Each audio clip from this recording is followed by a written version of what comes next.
নমস্কার, সবাইকে স্বাগত জানাচ্ছি বনানী কিচেনে। কেমন আছেন সবাই? নিশ্চয়ই ভালো আছেন, আমিও ভালো আছি। তো আজকে এই যে কিছুটা পটল নিয়ে নিলাম, পটল দিয়ে একটা রেসিপি করব, আপনাদের সাথে শেয়ার করব। তো পটলের কিন্তু আরও একটা রেসিপি আছে আমার আগে দেওয়া, পটলের দুর্মা। তো আজকে আর পটলের দুর্মা করব না, অন্যরকম একটা রেসিপি করব। তো আপনারা দেখতে থাকুন আমি কিভাবে এই রান্নাটা করি। তো আমি এই পটলগুলো আগে সেলে নেব, সেজন্য এই যে বটি নিলাম, বটি দিয়ে আমি পটলটা আগে সেলে নিচ্ছি। পটলের গায়ে যে উপরের অংশটা আমি এই বটি দিয়ে এইভাবে সেলে নিলাম। আর এই যে দুপাশটা ছোটো ছোটো একটু করে কেটে নিলাম। এটা আমি ভালো করে সেলে এখন আমি মাঝখান দিয়ে কেটে নেব পটলের। এই যে মাঝখান দিয়ে কিন্তু কেটে নিলাম। আর এর ভিতরের কিন্তু বেশিটা একদম এখনও ওই পটলটা জ্বালি আছে, তো বেশিগুলো ফেলানো লাগবে না, আমি ওই এইভাবে রেখে দেব। তো যাই হোক, পটলগুলো আমি কিন্তু একইভাবে সব সেলে কেটে রেডি করে নিলাম। এখন রান্না করব, সেজন্য আগে আমি চুলোটা জ্বালিয়ে নেব। তবে চুলোটা জ্বালিয়ে কড়াইটা বসিয়ে দিলাম, আর এখন তেল দিয়ে দিলাম। কিছুটা পরিমাণে তেল দিয়ে এখন তেলটা আমার গরম হয়ে গেলে আমি এখন পটলগুলো ভেজে নেব। তেলটা কিন্তু আমার এখন গরম হয়ে গেছে, আমি পটলগুলো দিয়ে দেব। পটলগুলো আমি দিয়ে দিলাম। পটলগুলো একটু নেড়ে ছেড়ে আমি এই পটলগুলো কিন্তু আগে শুধু একটু লবণ দিয়েই একটু ভেজে নেব। তো লবণটা দিয়ে দিলাম। পটলগুলো আমি একটু ভালো করে আগে ভেজে নেব। পটলটা কিন্তু আমি কিছুক্ষণ ধরে ভেজে নিলাম, আর এখন কিন্তু ভাজা হয়ে গেছে, দেখেই কিন্তু বোঝা যাচ্ছে পটলটা ভাজা হয়ে গেছে। তো এখন ভাজা হয়ে গেছে যেহেতু পটলটা, এখন দিয়ে দিলাম আমি হলুদ। তো হলুদটা দিয়ে আমি আরও একটু পটলটা নেড়ে ছেড়ে ভেজে নিলাম। আর এখন পটলটা আমি নামিয়ে নেব। পটলটা আমার ভাজা শেষ। তো আমি একটা পাত্র নিয়ে আসলাম, এখন পটলটা নামিয়ে নিচ্ছি।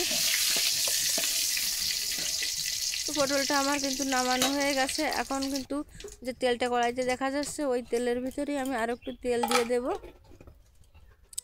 তো তেলটা দিয়ে দিলাম। এখন আমি কিছুটা জিরে দিয়ে দিলাম, আর এই তেজপাতা, জিরে আর তেজপাতা দিয়ে দিলাম ফোড়ন দিয়ে দেবো। এখন আমি পেঁয়াজ বাটা,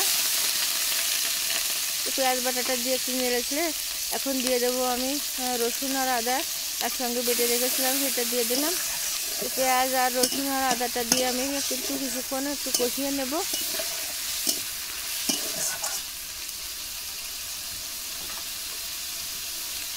তো পেঁয়াজ আদা রসুনটা আমি কিছুক্ষণ কষিয়ে নিয়ে এখন দিয়ে দিচ্ছি এর ভিতরে হলুদের গুঁড়া পরিমাণ মতো দিয়ে দিচ্ছি, শুকনো ঝালের গুঁড়া পরিমাণ মতো, যে যেরকম ঝাল খান সেরকমই দেবেন।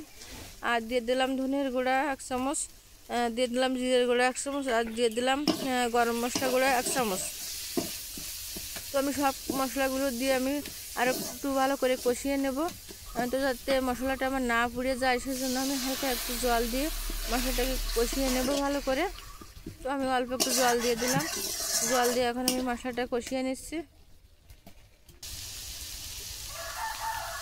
তবে কিছুক্ষণ কিন্তু চাল করে মশলাটা কষিয়ে নিয়েছি। আর এই যে মশলাটা থেকে কিন্তু এখন তেল বেরিয়ে গেছে, দেখাই যাচ্ছে। আর এই যে বাটিতে কিন্তু আমি একটু গুঁড়ো দুধ গুলে রেখেছি, 3 চামচের মতো একটু গুঁড়ো দুধ দিয়ে আমি গুলে রেখেছি।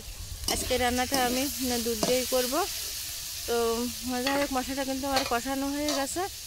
আর এখন আমি যে পটলগুলো ভেজে রেখেছিলাম, সেই পটলগুলো দিয়ে দেবো এই মশলার ভিতর। পটলগুলো দিয়ে আমি মশলার সাথে আরও কিছুক্ষণ ভেজে নেব। আসলে আজকে রান্নাটা আমি দুধ দিয়েই করবো, তো অন্যরকমভাবেই বলেছি। তো রান্নাটার নাম দেবো আর কি দুধ মালাই। যেহেতু আমি দুধ দিয়েই রান্না করছি সেজন্য। তো যাই হোক, এই যে মশলাটা দিয়ে আমি পটলটা কিন্তু মশলার সাথে ভালো করে আমি কিছুক্ষণ ভেজে নিলাম। আর এখন দিয়ে দিলাম আমি একটু চিনি, যেহেতু চিনিটা দিয়েছি তো চিনিটা দিয়েও আর একটু নেড়ে চেড়ে নেবো। আর যেহেতু দুধ দিয়ে রান্না করবো, তো একটু চিনি না দিলে কিন্তু ভালোই লাগবে না, চিনিটা দিতেই হবে। তো আমি চিনিটা দেওয়ার পরে এখন আমি দিয়ে দিলাম সেই যে গুলে রেখেছিলাম দুধ, সেই দুধটা দিয়ে আর এখন দিয়ে দেবো এর ভিতরে আর একটু জল। তো আমি পরিমাণ মতো একটু জল দিয়ে এখন যেহেতু আমি আগে কিন্তু একটু লবণ ব্যবহার করিনি, পটল ভাজার সময় একটু দিয়েছিলাম, আর লবণ দেয়নি, তো আর একটু পরিমাণ মতো আমি লবণ দিয়ে এখন আমি ঢেকে কিছুক্ষণ জাল করে নেব। আমি ঢাকনা দিয়ে কিছুক্ষণ জাল করে এখন আমি একটু নেড়ে ছেড়ে নেব, যাতে আর কি তলার দিকে না লেগে যায়। নেড়ে ছেড়ে আমি এবার আবারও ঢাকা দিয়ে আরও কিছুক্ষণ জাল করে নেব। তো আমি এবার আরও কিছুক্ষণ কিন্তু জাল করে নিলাম। এখন এই যে আমার রান্নাটা কিন্তু অনেকটাই জল কমে গেছে। তো আমার এই যে পটল আলু কিন্তু সিদ্ধ হয়ে গেছে। আসলে আমি এর ভিতরে একটা আলু দিয়েছিলাম, তো আমি আবারও ঢেকে দিচ্ছি। সে আলুটা আসলে অফ ক্যামেরায় দেওয়া হয়েছিল, আপনাদের দেখানো হয়নি আর কি। তো যাই হোক, আমি ছোটো একটা আলু দিয়েছিলাম, আর এখন আমি ঢেকে আরও কিছুক্ষণ জাল করে নিয়েছি। তো এখন কিন্তু আমার রান্নাটা হয়ে গেছে, ঝোলটা অনেকটাই কমে গেছে। আর এখন আমি দিয়ে দিলাম এর ভিতর কিছু কাঁচা ঝাল ছিঁড়ে রেখেছিলাম সেইটা। তো শেষের দিকে কিন্তু কাঁচা ঝাল দিলে না দারুণ একটা টেস্ট হয় রান্নায়। তো সেই কাঁচা ঝালটা দিয়ে আর এখন দিয়ে দিচ্ছি আমি 1 চামচ গরম মশলা গুঁড়ো। যেহেতু আমি গরম মশলাগুলো দিয়েছি, তো আর কিছুক্ষণ অল্প একটু জাল করে নেব, নিয়ে আমি রান্নাটা কিন্তু নামিয়ে নেব। একদম কিন্তু শেষের দিকে রান্না হয়ে গেছে।